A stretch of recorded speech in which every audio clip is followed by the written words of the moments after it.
From TLDR News, this is your daily briefing for Wednesday, the 5th of April 2023.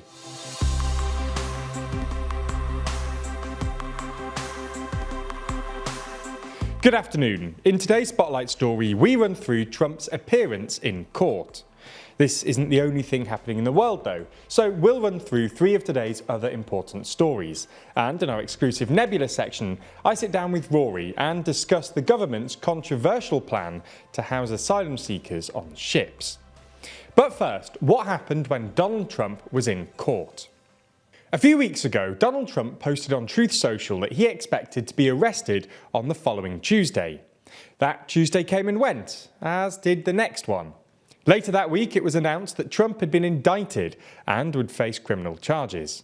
Then, finally, yesterday, a Tuesday, ex-US President Donald Trump was placed under arrest and appeared in court, facing 34 felony counts of falsifying business records. It was certainly a historic moment, as Trump became the first US president, either former or sitting, to face criminal charges. So let's go through what happened in the last couple of days and what comes next. We have a full video on this case over on TLDR News Global. On Monday, Trump flew from his home in Florida to New York City and spent the night in Trump Tower. Then, on Tuesday, with New York police on heightened security alert, he travelled to the courthouse in Lower Manhattan for a court arraignment where he was placed under arrest, though he was denied the honour or embarrassment of a mugshot. He pleaded not guilty to the 34 felony charges brought against him by the Manhattan District Attorney Alvin Bragg.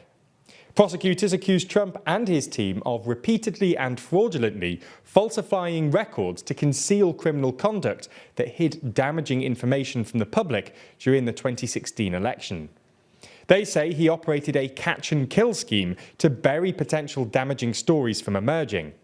This alleged scheme involved the infamous $130,000 hush money payments made to adult film star Stormy Daniels. A second instance where $150,000 was paid to another woman who alleged she had a sexual relationship with Trump, and a $30,000 payment made to a former Trump Tower doorman who claimed he had a story about a secret child of Trump. While Trump's appearance in court was calm and procedural, he has railed against the charges outside of court. That evening, he returned to his Mar-a-Lago resort in Florida, where he delivered a speech to supporters and said the case was an insult to our country, politically motivated, and said the judge was a Trump-hating judge with a Trump-hating wife and a family whose daughter worked for Vice President Kamala Harris. This was despite the judge warning the former president against making public statements that could inspire civil unrest. Manhattan DA Alvin Bragg defended his prosecution, saying, "These are felony crimes in New York State, no matter who you are. We cannot and will not normalize serious criminal conduct." Protesters, counter-protesters, and just about every news reporter in the country were gathered near the courthouse. At times, there were dueling chants of USA and lock him up. Anyone hoping for a swift result in this case will be disappointed. The next in-person court session is set for December the 4th, with the case potentially going to trial in January 2024. Okay, so that's our main story for today, but there's a lot more going on around the world. So here's a rundown of three other stories. Police in Israel have, this morning, clashed with Palestinian worshippers at the Al-Aqsa Mosque, which is located in occupied East Jerusalem. The police claimed that 350 people were arrested in a pre-dawn raid, claiming that these agitators, who were armed with fireworks, sticks and stones, shut themselves inside. This violence takes place in the overlap between Ramadan and the Jewish Passover holiday. According to the Palestinian Red Crescent, the Israeli police used stun grenades and rubber bullets to clear out those that made their way inside, which in turn injured 14 people. They also claim that Israeli forces prevented its medics from getting inside the mosque, although it should be noted that this has not been confirmed.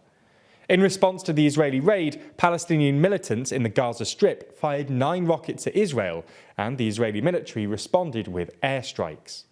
There's more on the way, but be sure to subscribe and ring the bell to make the daily briefing part of your daily routine, or just search for us on your podcast app to listen along. Ukrainian President Volodymyr Zelenskyy has today met with the Polish President Duda in Warsaw. This marks only the second time that the embattled leader has gone to Poland since war broke out last year. In a statement released before the meeting, President Duda's office claimed that the pair would discuss security issues, economic cooperation, and historic matters. Since the war broke out, Poland has been one of Ukraine's staunchest allies, with Duda actually visiting Ukraine 4 times in total and having sent a whole load of military equipment over. It's expected that the two men will hold a joint press conference tonight at 6 p.m. Central European time. The husband of Scotland's former First Minister, Nicola Sturgeon, has been arrested by police in connection with their probe into the ruling Scottish National Party's finances and funding. Peter Murrell, 58, served as the party's chief executive for a considerable amount of time, from 1999 until just last month.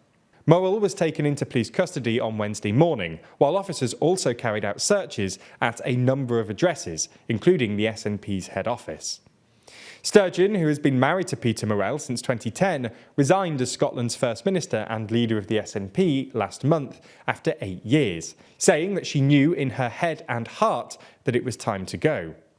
At the time of her resignation, a BBC journalist asked if she expected to be interviewed by police in relation to the probe. She declined to answer, saying she was not going to discuss an ongoing police investigation. The arrest of Murrell throws the SNP into even more turmoil as the party tries to press forward after a divisive leadership election. Finally today, we look to Malaysia, where sweeping legal reforms have scrapped the mandatory death penalty and natural life prison terms, a move welcomed by rights groups who say there is still a lot of progress to be made. The number of offences that are eligible to receive the death penalty has been cut, and the mandatory imposition of capital punishment or full life sentences for certain crimes has been scrapped. Courts will be able to use alternative punishments to the death penalty, including whipping and 30 to 40-year sentences. Over 1,300 people facing the death penalty or full life terms will be eligible for sentence reviews. That's all we have time for on YouTube, but if you want to see our discussion of the government's controversial new asylum plan, then watch the extended ad-free edition of the Daily Briefing over on Nebula.